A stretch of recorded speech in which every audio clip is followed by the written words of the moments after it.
यह जो कहानी मैं सुनाने जा रहा हूँ ये कहानी आपके दिल को छू लेगी। एक बार एक जंगल से एक चिड़िया गुजर रही थी। उसे अपने बच्चों के घोंसले के लिए एक पेड़ की तलाश थी। जाते जाते उसे नदी के किनारे कई पेड़ दिखाई दिए।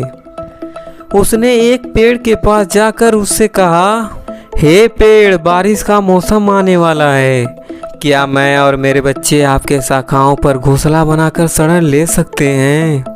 लेकिन उस पेड़ ने मना कर दिया। फिर चिड़िया दूसरे पेड़ से जाकर कहती है, हे पेड़, क्या मैं और मेरे बच्चे आपके शाखाओं पर घोंसला बनाकर शरण ले सकते हैं? उस दूसरे पेड़ ने भी मना कर दिया। फिर वह चिड़िया बहुत उदास होकर सोचने लगी। तभी उसके सामने एक तीसरा पेड़ दिखा।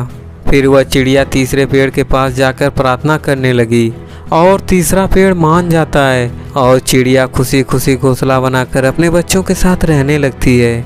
एक दिन बहुत तेज बारिश शुरू हो जाती है और नदी का जल स्तर और बहाव बहुत तेजी से बहने लगता है, जिसके कारण पहला और दूसरा पेड़ जड़ से उखड़ जाता है और नदी में बहने लगता है। यह देखकर उन दोनों पेड़ को चिड़िया कहती है कि जब मैं तुम्हारे यहाँ मैं और मेरे बच्चे शरण मांगने आए थे तो तुमने मना कर दिया था।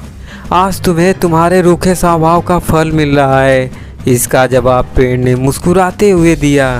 मैं जानता था मेरी जड़ें बहुत कमज़ोर हो चुकी हैं। मैं इस वर्ष बारिश में नहीं टिक पाऊंगा। मैं तुम्हें और तुम्हारे बच्चे की जान खतरे में नहीं डालना चाहता था। मना करने के लिए मुझे क्षमा कर दो। और यह कहते हुए पेड़ पानी में चला गया। किसी की इनकार को उसकी कठोरता मत समझिए। क्या पता उसकी इन इनकार में आपका भला छुपा हो। कौन किस परिस्थिति में है शायद यह हम ना समझ पाएँ, इसलिए उसके चरित्र और वर्तमान शैली और व्यवहार से ना तौलें। गॉड भी यही कहता है, एक इंसान दूसरे इंसान की सोच और व्यवहार को नहीं समझते। एक भगवान ही है इंसान को उसकी हिदरत से समझता है, ना कि उसके बाहरी रूप से। तो आइए दूसरों को ऊंच नीच के भावनाओं से न देखकर सबको भाईचारा के नज़र से देखें। सुनने के लिए धन्यवाद।